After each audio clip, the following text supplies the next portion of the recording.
Meghan Markle was still living with Canadian society chef Corey Vitiello when she went on her first date with Prince Harry, a recently published biography claimed.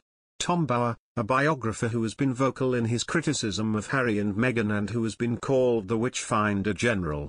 The romantic relationship between Meghan and Vitiello had drawn to a close by the time Meghan left for a visit to Europe in the summer of 2016, but that though having discussed how to end their relationship, Vitiello was still living in the couple's shared home.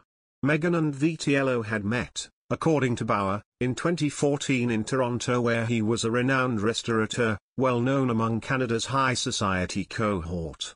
On 10th of July, 2014, after eating at his restaurant with the Suits cast, Meghan wrote a gushing review in the TIG. Bower wrote, "Corey was dubbed my very favorite chef."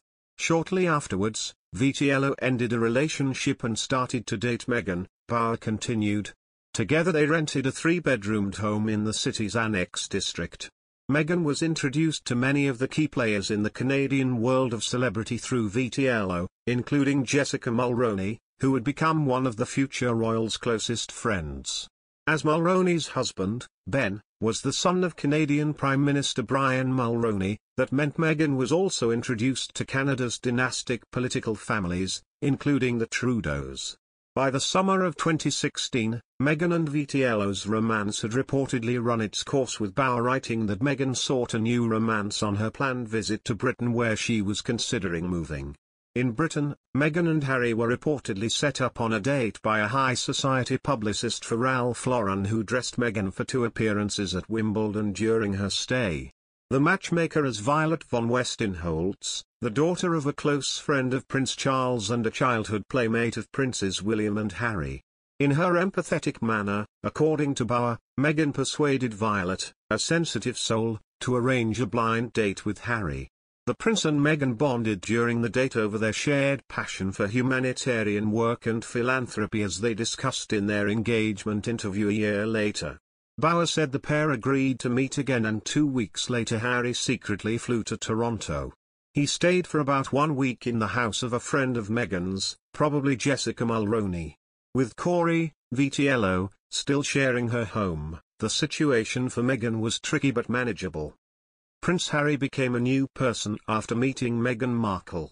The Duke of Sussex, who married the Suits star in 2018, turned into a seedy old roue. Royal author Valentine Lowe said, "The younger prince was a dashing figure, flying an Apache helicopter, and was heavily committed in the area of children's health, with charities like Well Child. But he also used to be quite a wild lad. When Harry was young, it was easy to forgive him his transgressions. But at what point does a wild lad become a seedy old roue? Eventually, of course, the problem would resolve itself." The wild lad died the day Harry met Meghan Markle. Meghan and Harry tied the knot at St. George's Chapel at Windsor Castle. Meghan Markle is no fool. She knows that by isolating Prince Harry in Los Angeles, she will be able to exert full control over him without his brother, father, or grandmother interfering. Which means he'll be doing precisely what Meghan tells him to do. It seems if Meghan doesn't like something, Prince Harry isn't permitted to do it. Meghan decides where they live, which family members Harry is allowed to see, and what hobbies Harry is permitted to have.